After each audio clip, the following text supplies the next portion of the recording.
So today we've already heard about women as leaders in the Great Depression, political leaders, activist leaders, and we've heard about their organizing within the labor movement, the explosive growth of labor organizing in this period. But this is also a period of immense cultural production. And Michael Denning, in his book, The Cultural Front, describes this as a process of laboring American culture. What role do women play in this process of laboring American culture? That's a good question, and it's a good question because, in fact, it touches on the issue of how women work in another way. And because the WPA, the Works Progress Administration, actually opened up all kinds of work to women as well as men artists, women played in every artistic arena an enormous role. So you can see them in music, you can see them in art, you can see them in photography especially, and then in theater.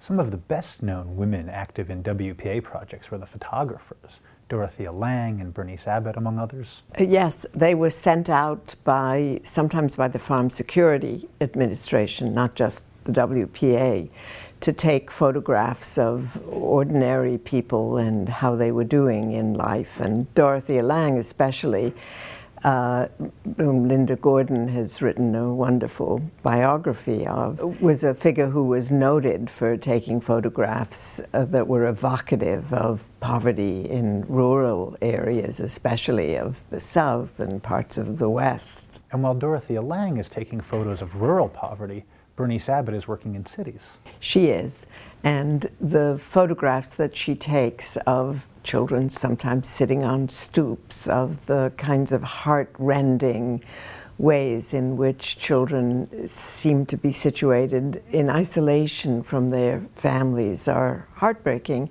and I think reflect some of the kinds of disruptions in family life that the Depression was all about. And she's employed, I believe, by the WPA, but there are also many women as well as men working in the Federal Writers Project and the Federal Artists Project at that time in cities. Yes, the Federal Writers Project, of course, is one of all of our favorites because it sent out people to record the voices and the stories of former slaves, which provided a collection that the Library of Congress still holds and that is a resource for historians everywhere. But the WPA also employed a whole range of writers who probably wouldn't have survived had it not been for the federal government. My favorite one, of course, is Anzia Jezierska, who we've talked about a little bit, but who's an immigrant woman who'd had some success in the 1920s.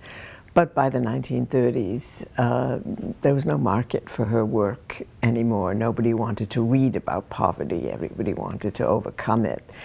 But she is another supported by the Writers Project. And since we're here at Columbia, I can't help but note that the great Zora Neale Hurston also takes part in some of these projects. Yes, and Zora Neale Hurston's both a writer and an anthropologist by training who becomes a writer and fictionalizes a lot of what she discovers and recreates about her own background. Zora Neale Hurston is one of those classic figures who would we have known her without the WPA? I don't know. She was certainly quite active in the 1920s and supported by some of the advocates of the Harlem Renaissance, but whether she would have survived without benefit of the WPA, who knows? One can ask the same question about another of my favorite African-American writers, Dorothy West, who wrote about middle-class black family life and yet has something of the same trajectory. The truth is that the 1930s was a very difficult time for writers. Nobody had extra money to buy or to support the arts. And some of the projects supported by these programs are also in dance.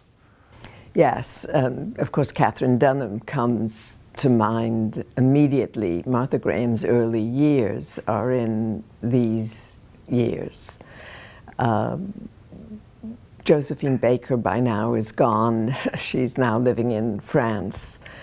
So I don't know whether she actually benefits from the WPA or not, but surely the sort of spirit of the 1920s carries her through into the 1930s. The women I think of most often, though, come out of the Federal Theater Project. You know, that here's a project actually run by a woman for several years named Hallie Flanagan, who makes it her business to create and support artists and writers and productions which actually speak to some of the problems of ordinary life, including work. So she turns her art, if you like, into her job, or her job into her art. Of course, one of the great figures of the 1930s is Lillian Hellman, who did not have to go on relief in any way. She had already made her mark with her 1934 production of the Children's Hour, but who becomes, in the 1930s, one of the sort of premier, you might call her a radical playwright, or a playwright who focuses on the everyday lives of families and the disruptions within families, although not particularly on poverty. And of course, she finds herself embroiled in controversies decades later for her support of the Soviet Union and the Communist Party, which is very active at this moment.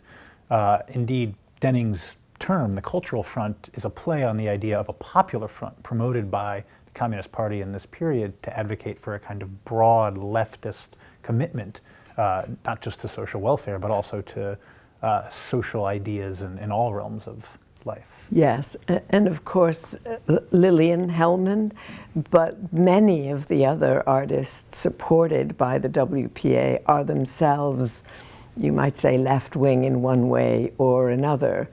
So some are socialists, some are communists, some are Trotskyists. The group splits. But a lot of them express themselves through the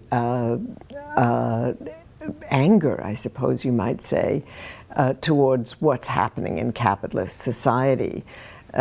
So artists like Mark Blitzstein comes to mind, for example, you know, whose work, you know, just angrily denounces what's going on in America today.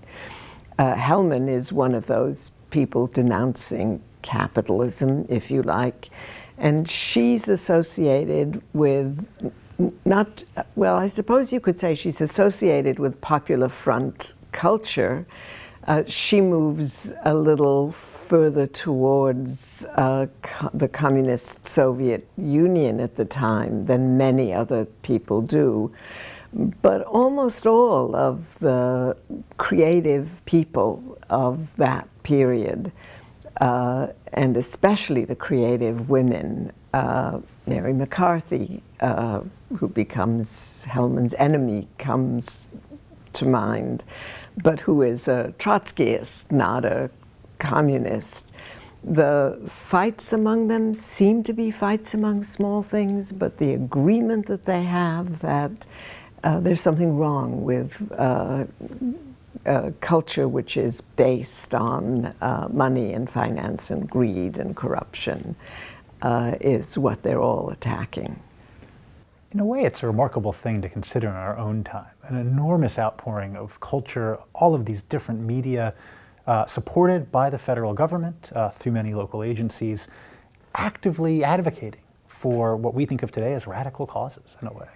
Well, yes, advocating for radical causes, but I'm not sure about the actively part. I mean, after all, Hallie Flanagan's Workers' Theatre was closed down, and the whole project of the whole federal theatre project was closed down by the federal government as soon as it could do so.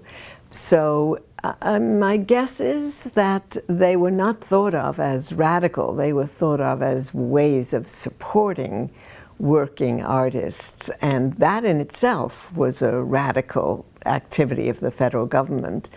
But that they would support radicals who, or support artists who were in fact radicals, I'm sure was not part of the original plan for the radicalism in the 1930s, of course, is it's part of men's work, but it's certainly part of women's work. And aside from culture, there are dozens of women we can name who become politically active in this period. And in the spirit of thinking about a broader definition of women's work, you might also want to think about their activism as the work of citizenship, the work of trying to change a culture that has become, in their view, undemocratic into democratic culture. It's probably no mistake that some of these folks have a connection to or work the boundaries between cultural production and activism. I'm thinking here of Claudia Jones in Harlem, or Eslanda Robeson, and many other folks who are sort of working that boundary in a way. Yes, Claudia Jones, of course, is a West Indian immigrant who becomes a communist and is finally in the 1950s deported. She's one of those enormously creative products, you might say, of the Harlem Renaissance, or of that period, whose activism in the 1930s, whose political activism got her into trouble. Eslanda Robeson, who marries Paul Robeson, is herself, I believe, not an African American, and yet she takes up the cause of African Americans, and with Paul Robeson becomes attached to the Communist Party. And of course, Robeson by this period is a singer and so on, so she's very much part of the artistic community.